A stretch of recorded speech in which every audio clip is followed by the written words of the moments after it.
Give it just a moment. Click. All right. I believe that recording has started. Fabulous and wonderful.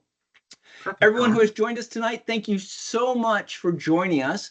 I'm Jim Anderson. I'm the chairman of the IEEE Florida West Coast Section's PACE Committee. Tonight, we're very happy and pleased to be able to present Zachary Hinnon, who is currently at USF. He's working on his PhD. Zach and I had gotten into a talk a little while ago, and I was saying, hey, PhD is very cool and stuff like that. What's your PhD going to be on? And he made the mistake, of course, of telling me, oh, it's going to be on drones, which, that's 50 cents these days.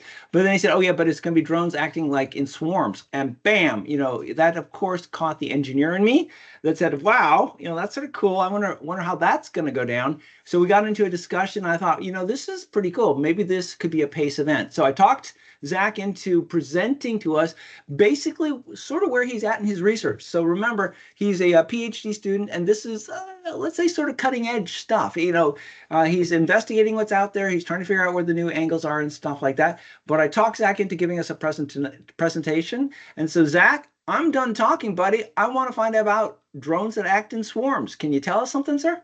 I absolutely can. Good afternoon. My name is Zachary Hinnon. I'm a PhD student in the Computer Science and Engineering Department at the University of South Florida. Let me express my gratitude to Dr. Anderson for giving me this opportunity to share my current research. And it's from flocking birds to coordinated swarms. It's essentially the science of swarm intelligence. So just a quick overview. In today's presentation, I'll be exploring the biological foundations of swarms and their manifestations in nature. From there, we'll delve into computational models and the theoretical underpinnings of early swarm intelligence, and then examine how these principles are applied in real-world technologies and discuss the latest achievements in the field. As we look ahead, I'll outline future research directions, not only for myself, but for the greater community as a whole, and discuss the ethical considerations surrounding swarm intelligence before opening the floor to any. So, and then, of course, I'll open the floor to questions. So with that said, let's dive in. So the question is, what is swarm intelligence? Swarm intelligence involves simple agents interacting to create complex intelligent results. In nature, without a central leader, ants efficiently forage and birds fly in unison. This principle has been adapted in engineering to develop optimization algorithms and manage robot fleets. This leaderless approach is highly scalable and increasingly vital in various sectors, such as coordinating drone swarms for search and rescue, optimizing network traffic. Our presentation will trace the evolution of these concepts from natural phenomena to modern-day engineering applications. Swarming refers to the collective motion or behavior driven by decentralized or centralized systems. In centralized systems, a single leader directs the group, risking system failure if the leader fails. In contrast, swarming relies on individual agents like birds, ants, or robots making decisions based on local cues from their immediate environment. This local decision-making enhances system resilience, allowing the group to function effectively even if some agents fail. This approach results in emergent phenomena where complex behaviors arise spontaneously, such as birds turning in unison or robots forming patterns without a central command. Key characteristics of swarming include local interactions, where agents respond only to nearby stimuli, decentralization of no single leader, adaptive emergence, where group patterns evolve from individual actions. These attributes, flexibility, adaptability, robustness, make swarming an ideal approach for engineers seeking to design systems that mimic the efficiency and resilience of natural processes. So, what are some examples of swarming in nature? Nature offers a lot of iconic examples. Birds like starlings, they're a species of European bird, and I think it might have migrated to America at some point, form massive flocks or murmurations that twist and turn as one entity. Fish swim in schools. Hundreds of fish can move as a shimmering unit, making it hard for predators to target one, and even saving energy by riding each other's wake, or hydrodynamic efficiency. Ants and termites collaborate in colonies where ants can lay pheromone trails that guide others to food, and termites collectively build mounds taller than a human, all without blueprints. Even bacteria exhibit swarm intelligence. Through quorum sensing, they detect their population density and change behavior in mass. So, for instance, they only produce certain toxins when enough of their comrades are present. These natural swarms operate with simple rules, yet they achieve remarkable group feats, laying the groundwork for swarm algorithms and computing. So here is a bird swarm murmuration. One of the most stunning phenomena is the starling murmuration. Thousands of birds wheel and swoop in unison, forming pulsating shapes overhead. And I'm probably going to have to, skip that. Unfortunately, can't escape ads, unfortunately. And I'm going to turn down this volume just a little bit. This video shows a portion of what a starling flock and flight look like. They act as a single organism, where these flocks of starlings center and confer safely in numbers. The more birds in the murmuration, the lower each one's risk of predation. In such a flock, individuals react to about 6 to 7 nearby neighbors and not just a single individual. And let me pause that. Go move on. Some extra information regarding that is, as I mentioned, they respond to the nearest 6 or 7 nearby neighbors, no singular leader. This results in a near instant coordination. So if a hawk dives at the flock's edge, waves of evasive maneuvers ripple throughout the murmuration in split seconds. So no birds issue these commands. Again, it's all local interaction through a cohesive defense. So why do they ultimately swarm and do this? Well, they don't want to get eaten. It's an evolutionary approach. And beyond confusing predators, murmurations also serve social functions, like gathering birds of communal roosts or improving information transfer. So I'm going to borrow this video from the Monterey Bay Aquarium because they do a really good job of introducing why do fish school in some schools and fish. Specialist here at the Monterey Bay Aquarium. Today I'm here to talk to you about schooling fish and its behavior. We refer to fish that are swimming together in close proximity as a school of fish. It's very similar to a swarm of bees, a pod of dolphins, a raft of otters. So it's just a way for us humans to describe the behavior of all these fish swimming together. There needs to at least be a few fish to form a school. More likely, there's hundreds, if not thousands upon thousands of fish. We refer to much, much larger schools of fish sometimes as shoals of fish. These shoals of fish could be 7 to 10 kilometers long, 8 to 10 kilometers wide. And yeah, I'm going to end it Ray. there, but there's some additional information that needs to be acknowledged. I'm not sure if you noticed in that video, when certain light hit the fish, it almost created a shimmering ripple-like effect. So fish schools are thought to serve two main purposes based off those types of observations: predator avoidance and energy saving. A predator, like a shark or swordfish, attack a dense school of fish, and they can get disoriented by the collective flash and rapid split and or reformation of the school. It's hard to target one fish in the swarm when it's continuously adjusting and flashing. Additionally, fish can draft off each other within a school, much like cyclists in a peloton, reducing water resistance for those behind. This hydrodynamic efficiency means the group conserves energy by swimming together. From a coordination standpoint, each fish is reacting to a few nearby neighbors, much in the way the starlings did, matching speed and direction and maintain spacing. This creates a coherent unit that can behave almost like a single superorganism, hence the fluid shaped the school stick. The diagram depicted illustrates fish schooling behaviors when responding to predators. Panels A through C depict how a fish dynamically splits and reforms around a predator, effectively confusing and reducing predation risks. Panels D and E show predators cooperatively herding and dispersing fish schools to isolate individual prey. Social insects like ants, termites, and bees showcase swarm intelligence through decentralized coordination. No single insect, not even the queen, directly controls the group's tasks. Ants find food using pheromone trails, and an ant randomly searches, but when it finds food, it lays a chemical trail for others to follow. Stronger trails attract more ants, quickly guiding the colony to the shortest path, a method now used in computational optimization. Termites build intricate mounds through stigmergy, meaning that each termite deposits material wherever it senses previous activity. Small actions repeated collectively yield complex structures without blueprints. Bees can communicate through pheromones and dances, sharing information about food and hive. Though queen bee is present, and also queens for ants and termites, they don't direct tasks. Worker bees coordinate tasks collectively.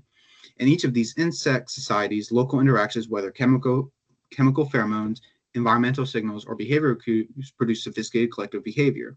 Now, we'll make a quick acknowledgement that because these species are insects and they do have designated queens, their fight or flight response is different. So I'm making that acknowledgement because of the reproductivity aspect of the queen taking over for the entire hive. And so they do differ in that manner from birds and fish. And as previously mentioned, even single-celled organisms can exhibit swarm intelligence. Many bacteria use quorum sensing, a communication method where each cell emits small molecules into the environment. As the bacterial population grows, these molecules accumulate. When the concentration exceeds a threshold, bacteria sense that a quorum is present and collectively change behavior. The image shows bacterial swarming behavior on a microscopic scale. Panel A illustrates bacteria collectively moving outward, producing a surfactant layer that helps them expand their colony across the surface, while panel B provides a closer look with color-coded arrows indicating distinct groups of bacteria aligning and moving in coordinated patterns. This alignment emerges naturally from single local interactions amongst bacteria swarm intelligence at the microbial scale. Now I'm going to move on to the computational models and the theoretical foundations that respond from this. In 1986, and this is probably one of the foremost swarm models probably ever made. I don't want to say definitively, but I would say it is. In 1986, Craig Reynolds introduced the Boyd's model, a seminal computational model capturing swarm behavior of birds. His goal was to create realistic flocking animations for films, but he ended up inspiring a generation of swarm research. The Boyd's model consists of just 3 rules for each agent: separation, alignment, and cohesion. Separation is to steer to avoid getting too close to neighbors. Alignment is to steer to match the average direction of nearby boids. And finally, cohesion, steer to move towards the average position of neighbors. By applying these rules at each time step, a lifelike flock emerges. They group, wheel, and scatter much like real birds. There is no global script telling how the flock to move. It's entirely emergent from local interactions. Reynolds published this in 1987 and was not only used for computer animation, it was actually specifically, it was used in the Batman Beyond film, or Batman Returns, that's what it was, where they actually had the flocks generated on screen was a part of that algorithm. But they also became a foundational example of artificial life and swarm intelligence. So artificial life not as an artificial intelligence, just as the mimicry of artificial life. Another major theoretical foundation or theoretical model was the ant colony optimization, which is an example of the mimicry of ants and their pheromone trails. Marco Dorigo in the early 1990s was inspired by how real ants locate the shortest food paths by marking trails with pheromones. This concept was adopted into a computational model where a graph represents the possible paths, the ant agent traverses the graph randomly, building solutions, and a pheromone matrix tracks the path, increasing as ants find that path and notice it's the shortest route. This helps identify the most efficient path for future iterations. To prevent fixation on suboptimal pathing, a pheromone evaporates over time, allowing for continued optimization. This mechanism of reinforcement and evaporation enables ants to find near optimal solutions, balancing exploration with exploitation. And while this kind of jumps ahead into a more modern approach to how some of these algorithms are used, I did find this video very apt in explaining the ant colony optimization in a current day environment. Parcel delivery service has to deliver 40 parcels to different addresses all over Germany. To save time, the fastest route between the cities has to be found. If a computer were to calculate each individual route from Frankfurt to Düsseldorf to Berlin, as well as from Berlin to Frankfurt to Düsseldorf and so on, we would end up with 815 quattordecillion possibilities. That's an 8 with 47 zeros. And should even one of the cities change the next day, the routes have to be computed anew all over again. Even modern supercomputers cannot calculate such amounts. The ant colony optimization algorithm helps to find a solution to this. With a simple mathematical procedure, it simulates the routes in a way that is also used by ant colonies to find the best route while foraging for food. An ant that has discovered a short and efficient route will walk to and from the food source more frequently than another that walks a longer route. The colony notices this by the pheromones emitted by the faster ant, and so can identify the quickest route without having to try each one. With the ant colony optimization algorithm, the computer learns how to think like an ant colony and can calculate the fastest route much quicker. This helps the parcel delivery service to save on both time and fuel. Parcel delivery service. I would animate that myself, but I think that's above my current skill set. That said, the next model I'm introducing is the VISEC model, which is a minimalistic physics-based approach to understanding swarming behaviors. In this model, particles move at a constant speed and adjust their direction to align neighbors within a certain radius, plus adds a bit of random noise effect. Despite this being a relatively simple alignment rule, this alone creates enough organized collective motion to mimic swarms in nature. When noise is low and particle density is high, the particles spontaneously align in one direction, like atoms realigning in a magnet, but as noise increases or density decreases, the swarm loses coherence. So this actually visually demonstrates how the alignment leads to quickly spontaneous emergence. And it's a relatively quick process, and you can already see it starting to form. All it takes is a few individuals to start to cascade, and then they all align and start moving in one process. This actually was also quoted as the physicist's approach to a swarm algorithm.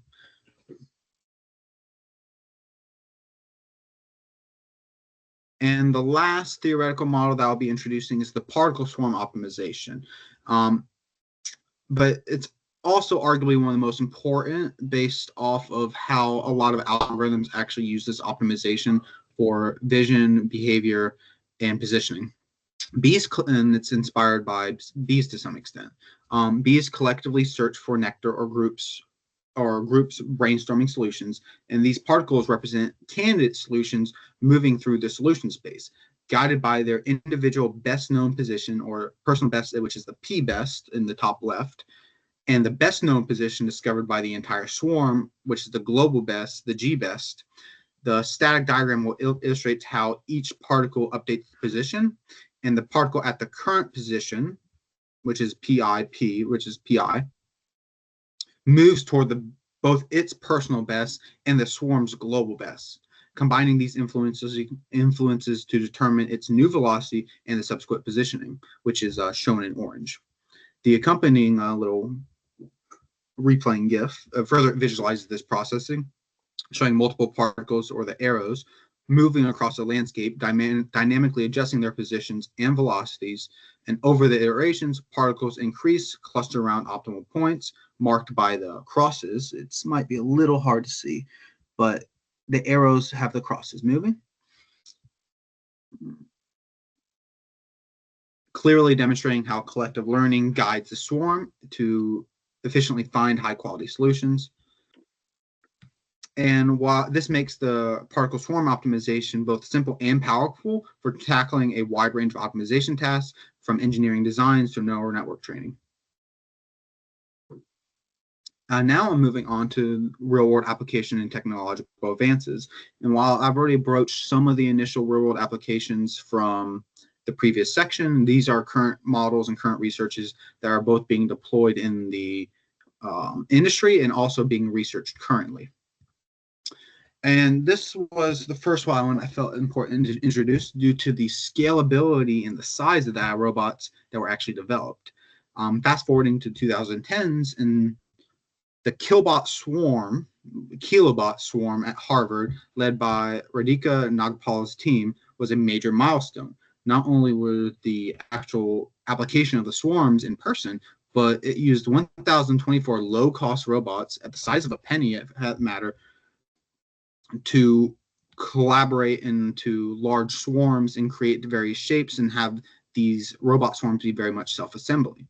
So as mentioned, each killbot is just a few centimeters wide, and it moves by vibrating its legs and can only talk to nearby robots via infrared. Panels A and B will detail the robot's compact size, about the size of a coin and highlight the components like the vibrational motors, the infrared transmitters, and receivers for local communication, as well as its rigged legs for stability. Panel C demonstrates the scalability with over 1,000 kilobots working collectively, enabling researchers to explore large-scale swarm behaviors and decentralized control strategies inspired by nature. And while seeing it is one thing, actually watching a video of it happens much cooler. So when provided a target shape, the robots will autonomously self-organize to form some type of form of reference. So in this manner, they're forming a star.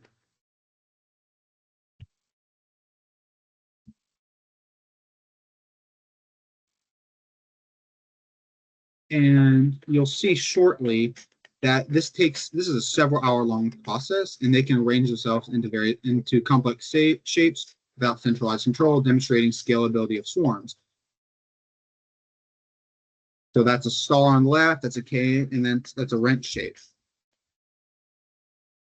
So a similar vein of research was actually being done in European SwarmBots project, which demonstrated self-assembly, where the robots will physically connect themselves to form chains capable of crossing obstacles or moving heavy objects, which is very similar to what ants would do given floods or attempting to get from one tree to another. So a lot of what they're doing with these small robots is meant to mimic action seen in nature.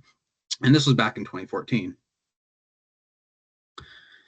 So much like last section, I put this into modern applications because this work has been developed and is being used. However, this combination of research isn't quite there to the point where it fully accomplishes drones for firefighting and full search and rescue, or at least for fire rescue in particular. However, based off the current trajectory of this research, it is going to reach that point. So with that preface, let's jump in.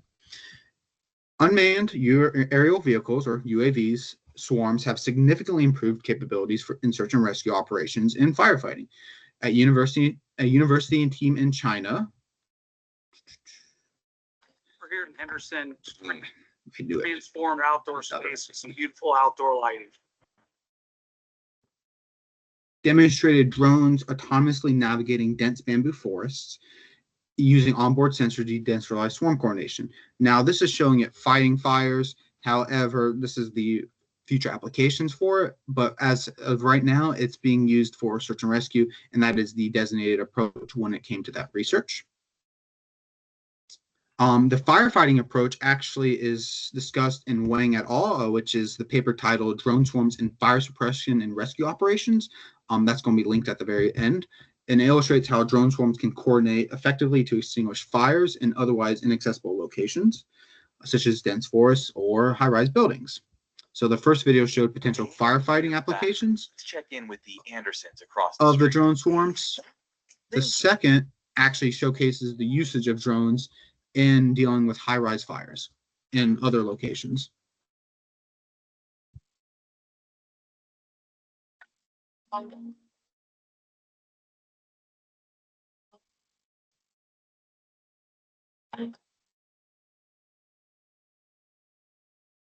So UAVs are not only used for search and rescue and fire rescue and firefighting, but they're actually currently deployed as of right now in agriculture. UAV swarm technology in agriculture provides large-scale productivity through coordinated autonomous operations. And recent FAA approvals, actually in 2024, allowed multiple heavy lift agricultural drones to communicate locally and autonomously dividing a large field crop into 70 acres into sections. And by doing this, these drone swarms were able to cover up to 70 acres per hour, far surpassing traditional methods in speeds as far as precision in speed and precision when it came to laying down pesticides, watering fields, or whatever manner they were planning to use these drones for. And displayed right here is a couple of the drones taking off in flight. They're heavy duty. They got their pesticides. They got their sprays ready for whatever they need purposes. Their watering agents, fertilizing whatever they need, and they take off in different directions. And they'll eventually reconverge once they outline the perimeter and continue going around.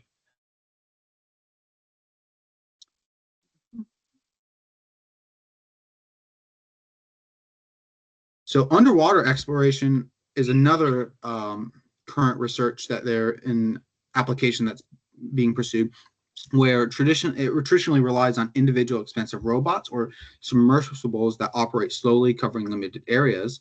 The swarm diver technology, which is what I'll be showcasing, significantly advances ocean monitoring using swarming techniques. These micro-diving USVs operate collectively, autonomously diving and surfacing in coordinated patterns, effectively turning many small units into a single intelligent sensor network. The video I'm about to show demonstrates the swarm diver unit in action. They can disperse widely to cover vast ocean regions rapidly and reconvene at specific points of interest. So that's not mad science. Just Visual collaboration. death by ads right now, unfortunately, but today. they are very cool videos.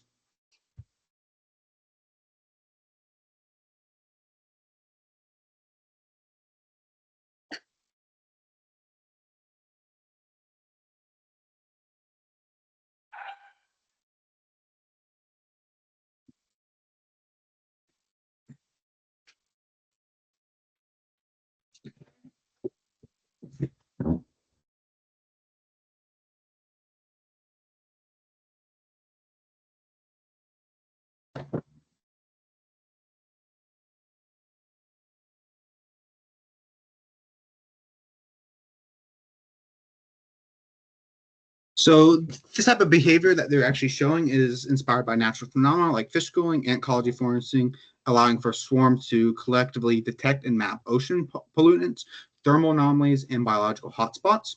The swarm's autonomy and its ability to cover these areas provide resilience, meaning if a few vehicles are lost or malfunction, the mission will continue uninterrupted. Furthermore, the acoustic communication allows for effective coordination underwater, despite challenging conditions such as latency and limited communication range. Mm-hmm. And finally, the last major current application I'll be approaching is swarm applications in healthcare. Current healthcare applications of swarm intelligence are already making remarkable breakthroughs. In a pioneering research in 2019, scientists developed nanobots swarms capable of performing surgical procedures inside humans. Today you and tomorrow you aren't the same. While that plays, I'm just going to quickly continue. What you're about to see is these tiny robots were steered precisely using external magnetic fields, effectively performing tasks such as targeted drug delivery, tissue repair, and minimally invasive surgery. This development marks the transition from theoretical research to practical medical applications, illustrating how coordinated nanobots can revolutionize treatments by reducing trauma, improving accuracy, and significantly enhancing patient recovery. And I would love to say I know what the current status of that research is. However, it is out of my current wheelhouse, but it is very cool regardless. And then future prospects and ethical considerations. So swarm intelligence in healthcare and the future prospects. Looking forward, recent research published in the Frontiers of Bioengineering and Biotechnology as of 2024 emphasizes the possibilities of swarm nanotechnologies being mass deployed. Scientists envision the next generation of swarms capable of autonomously detecting diseases, repairing tissues at cellular level, and providing personalized medicine tailored to each patient's unique needs on a much larger scaling than what was previously introduced at 2019. These advances in nanobot swarms may become central to precision medicine, facilitating regenerative therapies and proactive disease management. As technology evolves, swarm intelligence could fundamentally change healthcare delivery, offering powerful new tools for doctors to address complex medical challenges previously thought impossible. We already see a little bit of this when it comes to the implementation of robotic surgeons, where they have such precision and such steady hands that they become a surgeon's assistive tool when performing very delicate surgeries. Biohybrid swarms sit at the intersection of living swarms and robotic swarms. One very interesting example is the work on cyborg insects, where scientists in Singapore and Japan recently demonstrated that they could steer a robotic swarm of cockroaches. They attach small electronic packs to each roach where they can deliver tiny stimuli to the antenna, essentially hacking the insect's own navigation system. With this, they can influence the roach to turn left or right, and by applying this technique to a group of roaches with an added algorithmic layer, researchers enabled the entire group to perform search tasks collectively, essentially guiding living roaches like a robot swarm. Oh my God. Yeah, I know. When I saw the roaches, I'm not a fan of roaches, but I thought that was still pretty cool. That said, on another front, robots are incorporating biological elements. Researchers have developed robots powered by bacteria that navigate and respond to chemical radiance, mimicking the chemotactic abilities of immune cells. These biohybrids can swarm to targets like infection sites by following these chemical signals. And finally, additionally, and human swarm collaboration is enhancing human capabilities. Consider a firefighter using a swarm of 100 robots to scout a burning building, directing them via gestures or tablet to perform tasks like search upstairs windows. And this integration of biological and artificial intelligence not only enhances the capability, but also raises major ethical concerns about the controlling of living organisms and ensuring human treatment, leading to discussion on ethics. And then finally, the AI adaptive swarms, where traditional swarm systems may typically rely on simple predefined rules. The next evolution integrates AI, enabling swarms to learn and adapt using reinforcement learning and simulations. Swarms autonomously discover optimal behaviors for complex tasks like formation, flying, and obstacle avoidance. Evolutionary methods let swarms develop their own communication protocol, improving performance organically. And then real-time adaptation ensures swarms adjust effectively to unexpected environmental changes or shifting objectives. Techniques like federated learning allow swarms to collectively refine strategies by sharing local experience, enhancing overall performance and autonomy. However, AI-driven adaptability also introduces the question about predictability, safety, and trustworthiness, areas of active research, and also ethical consideration. Since I've been harping about ethical consideration so much, I also need to mention it and also the societal impacts that swarms may have. So as exciting as swarms are, they bring a very serious question. First, the autonomy. By design, swarms operate, or at least the swarms that we envision, without or with very little human input. A military drone swarm may collectively decide to track and attack targets, essentially functioning as a team of lethal robots. This prospect has led to debates about banning killer robots. The concern is if something goes wrong, such as a misidentification of a target or saying an innocent civilian is harmed, it's hard to intervene or even understand which unit made that error. Maintaining meaningful human control is tricky when dealing with a 100-agent swarm in a split-second scenario. One idea is to constrain what swarms are allowed to do. For instance, maybe a medical swarm can only autonomously diagnose but not administer a drug without approval. Second major concern is privacy. Swarms of surveillance drones are a reality. Police in some cities use small drone fleets for monitoring events. A swarm can essentially create an omnipresent eye. This obviously raises privacy flags. We might need regulations on how swarms can collect data, perhaps requiring the data from the swarm gets aggregated in a way that individual identification is blurred or it's on a closed network system. There's also the psychological impact. Being watched by one police drone is already kind of uncomfortable, but being surrounded by 10 feels much more invasive and intimidating. This could lead to interference in public life, and less said about the possibility of these drones being shot down by concerned citizens. Continuing on, we have the accountability aspect, and this is a pretty big one as well. If an autonomous car controlled by an AI has an accident, we still have a manufacturer or AI to blame. But if a swarm of semi-independent delivery bots collectively cause a problem, say maybe crowding a sidewalk or accidentally causing someone to fall, is it the platform provider's fault, the operator, the machine manufacturer? We have to assign blame at the system level. So it's like there's a lot of levels of potential blame that could be assigned. So ultimately, an example of a solution, we could treat the swarm's owner as the responsible party for the collective behavior. And even from a technical standpoint, auditing a decision in a swarm is tough. It might have an emergent outcome, or of many interactions, such as no single robot leads to a final decision. It's all about its interconnectedness that eventually lead to this emergent behavior. So this complicates the idea of transparency and accountability. Lastly, security and misuse. Swarms present new attack surfaces. If someone hacks one node, can they influence the whole swarm via peer-to-peer? If it's a closed network, no. However, if you're recommunicating back and you're having local interaction amongst the drones, then the answer that question yes. Designers need to incorporate robotic security like cryptographic trust methods against agents and get ready for misuse if a swarm could be used as a weapon. So imagine a small swarm of drones that have been outfitted with weapons or explosives, and unfortunately such thing has happened already. So how do we guard against that? It might involve tracking and regulating of swarms capable of hardware and software, and international agreements akin to an arms control for the autonomy of swarms. So as engineers and citizens, we need to proactively address these concerns, building in safeties, advocating for sensible policies, ensuring swarms remain beneficial tools under human values, and not uncontrollable or oppressive forces.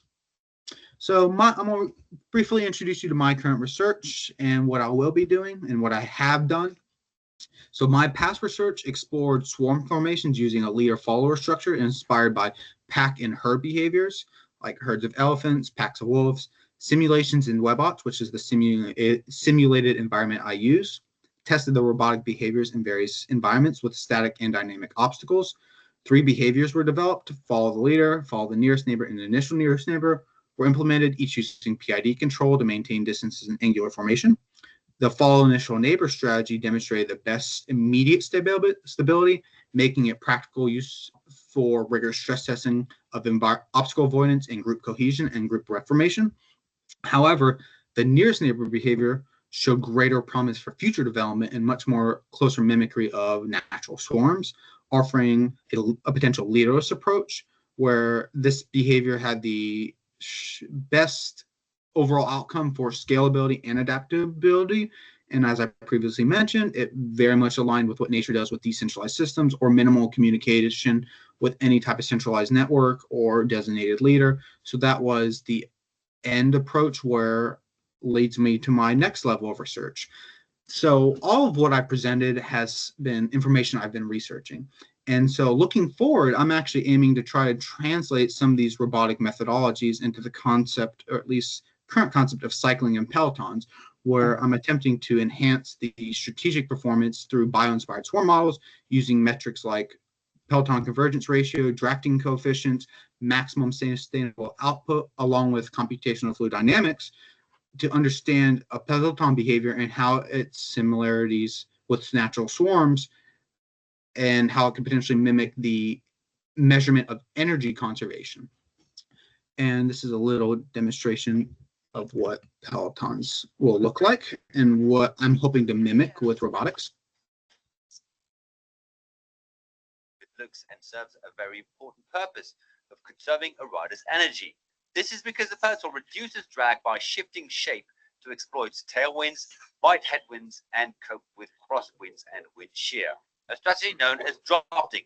Riding in the middle or at the back of a well-developed peloton, a cyclist can save up to 40% in energy expenditure.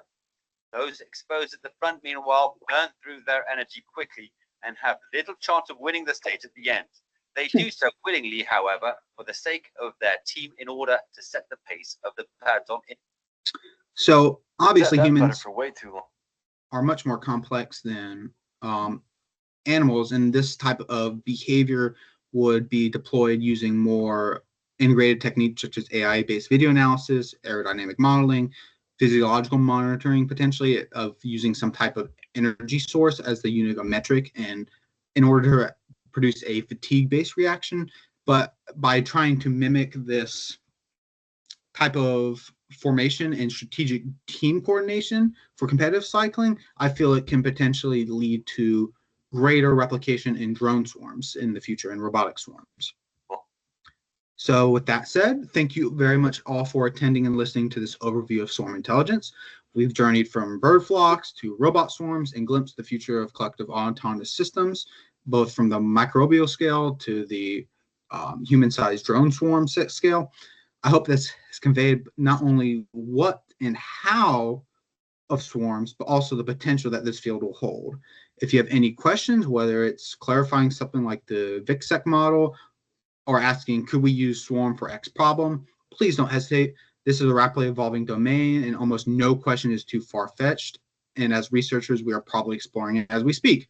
After this Q&A, we can chat one-on-one if need be, and I'm happy to discuss specifics like algorithm design, hardware issues, or ethical frameworks. Once again, thank you for listening. And as engineers and scientists, we often focus on individual systems, but swarm intelligence reminds us of power of collective. In closing, I'll repeat a very interesting quote I found, a very apt quote, which is, individually we are one drop, together we are an ocean. It resonates in nature and increasingly in our engineered systems. Let's ensure the ocean of robots and AI we create are beneficial ones. I appreciate your attention, and now welcome your questions and thoughts. Thank you. Excellent. Good job, Zach. Thank you so much for that, Zach. That was actually really, really quite good. So anybody can ask their questions. I've got a few that I wanted to run by you real quickly here. So you did a very good job talking about the fact that queen bees are not telling all the bees what to do and stuff like that. So what good are queen bees? I mean, I think they're the boss in charge, but you sort of poo-pooed them and said, well, they don't really do anything. Is there any value to having a queen bee? That's a great question, and yes, there is a value. And I glossed over this a little bit, and I probably could have spent more time. However, there's so much to cover. But queen bees and this is primarily meant for insects in particular. Insects are very interesting because most swarms in insects or colonies actually have queens. And because they have queens, queens are the sole reproductive of the entire hive or the entire colony.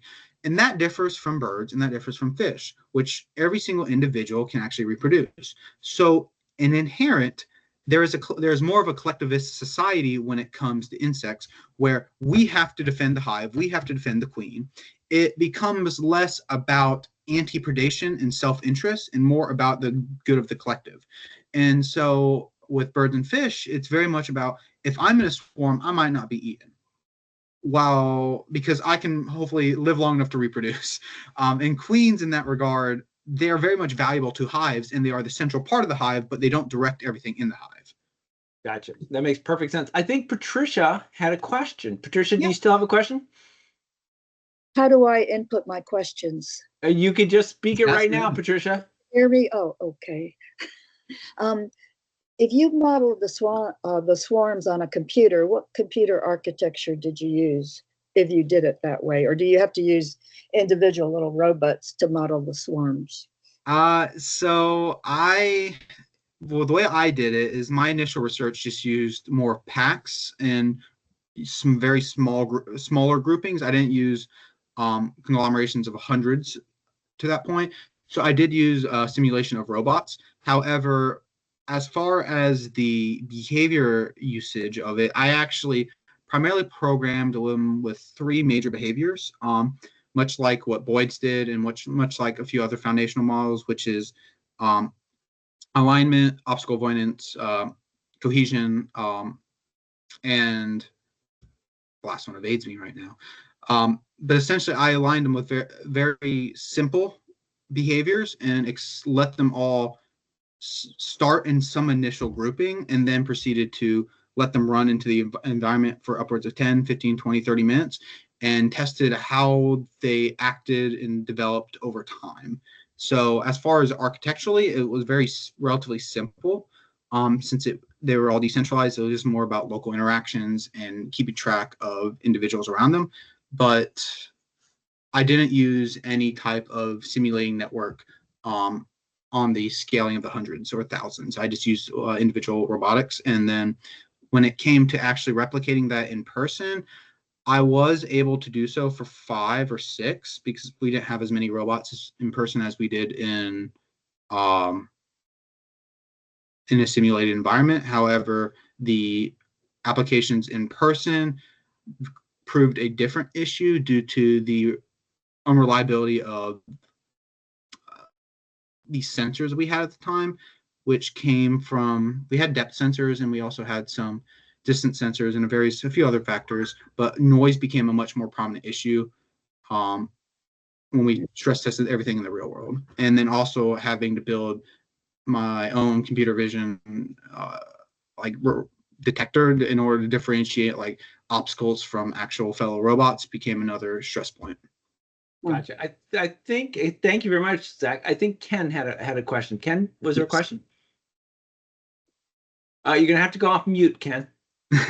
That's the thing that always trips me out. Oh, there we that'll go. help. Excellent. That'll help. Good job. Yeah, I needed a swarm to help me on that one. Hey, Zach, that's awesome. Thanks for thanks for everything. The overview and the brief is really cool. So something I don't quite understand is like, so for the Boyd's rule, separation, cohesion, alignment, and then other things that people simulate. So that accounts for local behaviors and it keeps the cohesiveness, but it still seems like the behavior of the flock is like random, right? So how do you program like intent or goal into these agents? And if you had different like heterogeneous agents, how do you balance whose goal or intent kind of wins? Does that question make sense? It's almost like there's two levels of behavior. It does, and Ken, we can almost say like the goal would be go find a forest fire, right? I mean, just based on things that Zach shared with us, right? Hey, go take a look at the woods, and if there's a forest fire, do something about it. But you'd have to have that kind of goal, right? Correct. And so that's where the advancements of what is being done now versus what was done then becomes a lot more prominent, is because so when these models were built and inspired, and when they were created, and how it inspired everything, is it was built very much on simple ideas of we're looking for food, we're avoiding predators, we're trying to stay together, and if we get attacked, we disperse and try to get back together. So there is some very defined behaviors that you could program. And even now, you could probably still program them within a reasonable time frame. But you point out a very good point, is that if you give it a more complex task, whose directive takes highest priority? Because to some degree, there will be emergent behaviors. That is the inherent concern with local interactions, and that's also going to be the inherent concern when developing and deploying AI with it. So I can simply just say AI is going to be the learning models, AI approaches is going to be what's going to be used for more complex decision making. But I can answer you more immediate as far as who takes the highest priority. So there will be what will be the term or phrase? There will be an overarching task. And with this overarching task, that will be the primary goal of the flock. That's going to be the primary goal of the swarm. That is your goal. However, there could be something called sub goals or subtasks in which those subtasks or sub goals, in the lack of presence of the primary one, it will be, they could have their own levels of priority, or if it doesn't matter as much, then based off of concepts like localization, SLAM, tracking where you've been in a swarm, and having some manner of inter-swarm communication, they can then use an averaging effect in which if one robot starts steering off, or one drone swarm starts steering off, one member of the swarm starts steering off, that might not necessarily dictate the swarm's action, but the entire grouping, I mean. But if the next one starts steering off, and the next, there is an averaging effect in which they will all start steering or performing in a certain action. So it's almost like a collective democratic agreement to some degree. And that happens a lot in swarms of fish, or swarms of birds and schools of fish, where they will all of a sudden change direction very dynamically. And it's not like they all necessarily agree that they should change direction, but it's more enough of them agreed on the idea. Thus, the rest of them decided, hey, we want to stick together. I don't know if that fully answers your question, but it's very much an averaging effect. There, for more advanced directives, it's going to take AI approaches, AI models, and for the autonomous aspect of everything, it's going to take a lot of dictation of what is the primary directive of what we want the swarm to do. It's not, I don't think it's going to be at the point where it's going to be all encompassing, much like self-driving cars, even then that's not 100% there. Much like self-driving cars, there are still prone to accidents and prone to issues when it comes to detecting intrusions in the environment. However, it is it took dozens of years, not dozens of years, decades to develop. So I've rambled a little bit there, but I hope that kind of answered something. Excellent. Good job. Yeah, no, it's helpful. Thanks. Excellent, Zach. We're getting close to the end of our time here, Zach, but I got at least one more question for you here. Perfect. You did a great job of presenting the different swarm algorithms that are out there right now. So thank you very much for that. I noticed that most of the swarm algorithms that you presented seem to have been developed in the 90s. Okay, which is fine, no problems with that whatsoever. But it's been 25 years since the 90s, right? And I Yeah. just real quickly, did people come up with some swarm algorithms and say, well, that's pretty much it. We're not going to do any better, and then walk away? Or, is there just, I would, especially with self-driving cars, I would think swarm algorithms would be all over the place. But just based on what you presented, it seemed like the 90s was the hotbed of algorithm development. Or am I being a little short on that one? You're not wrong. I primarily focused on, so our lab is the biorobotic lab. So we look at a lot of the biological aspects of things. And when I was doing a lot of my research, there are other models that have been developed. However, a lot of them have a basis in one of those primary four. There might be a fifth or sixth one that have that you could be considered as foundational. However, the particle swarm optimization, ant colony, VisX, Boyd's, all of those models have dozens, if not hundreds, of extensions of the later researchers. Now they enhance them more, they do extra things, they make it a lot more optimized.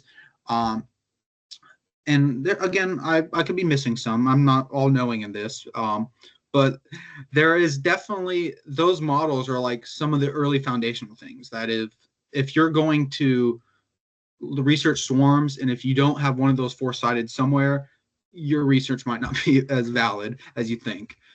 So there is probably more, and especially in the later years, and less said about the fact that with the development of AI, I'm sure there's brand new AI models that have been expanded upon from the original.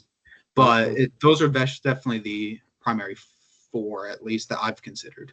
Okay, and excellent. That's a great answer. Cool. Once again, Zach, thanks so much for your time. Quick question to our assembled audience. Are there any more questions for Zach? We've got him here. He's got the answers. We just have to ask the right questions. I think Patricia has another one. Patricia, share with us. Is there anybody that's modeling swarms in terms of human crowds? Oh, that's an interesting one. So I actually just had a conversation very similar to this. Like a Beyonce concert. Right. So we actually, there's a gentleman I talked to yesterday in that matter. He actually works in management, and specifically, I think he worked in like HR, and I don't know what he was doing, but he decided to strike a conversation with me about swarms and the interactions of humans and how they act as individuals. And so it was very interesting because his perspective was very much of the human element, while my perspective was very much as the group collective.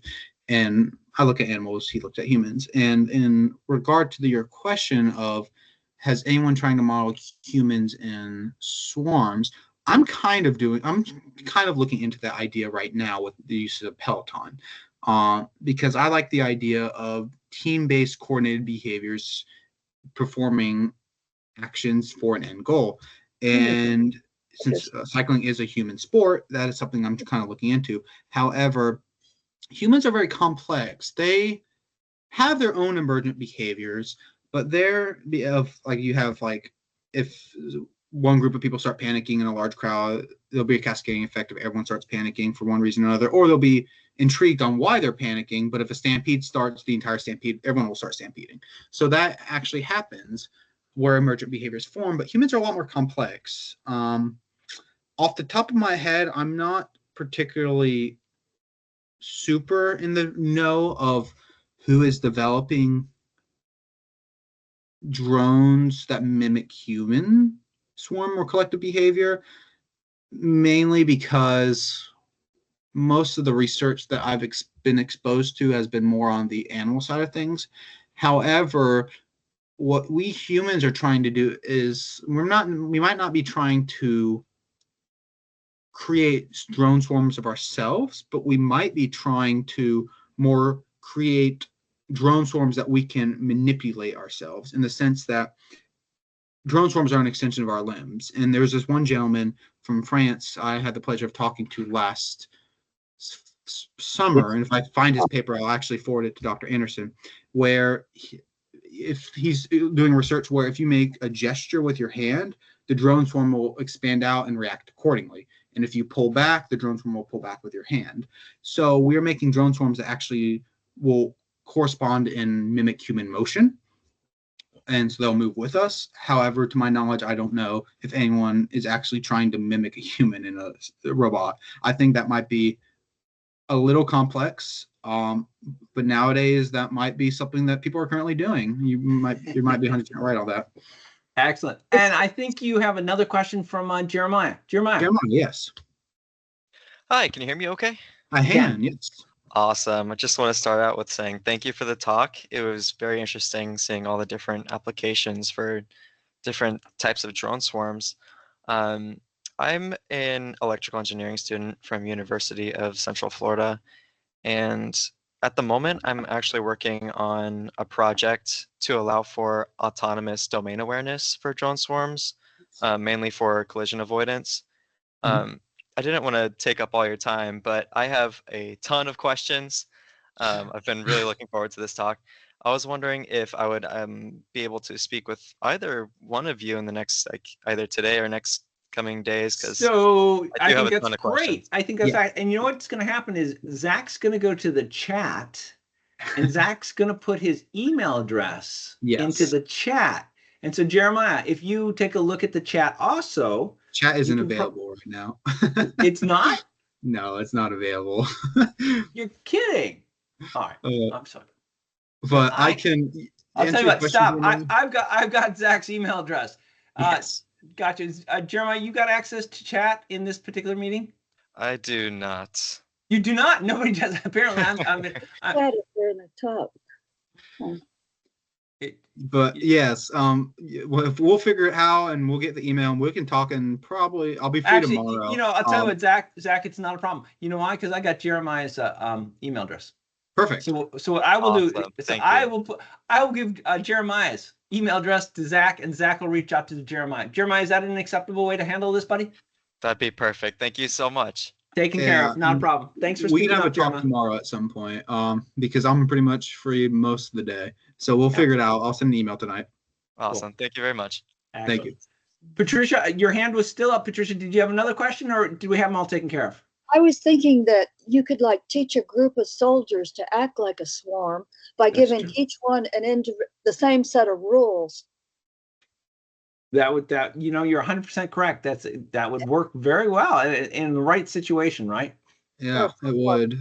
And also, I mean, you could also inversely, if you have a complex enough AI that is able to mimic human decision making in an active war zone environment, you can do the inverse and create a swarm of drones that act like human soldiers. Right. So there's the inverse aspect to that too. Exactly. Very good point. All right, Zach, thank you so much for your presentation, Zach. This is exactly what I was asking you to do, and you did a fantastic job of it. So thank you very much. Everyone, thank you very much for joining us tonight. I greatly appreciate it. Once again, we recorded tonight's presentation, and if I can figure out how to do it, perhaps it'll show up on YouTube.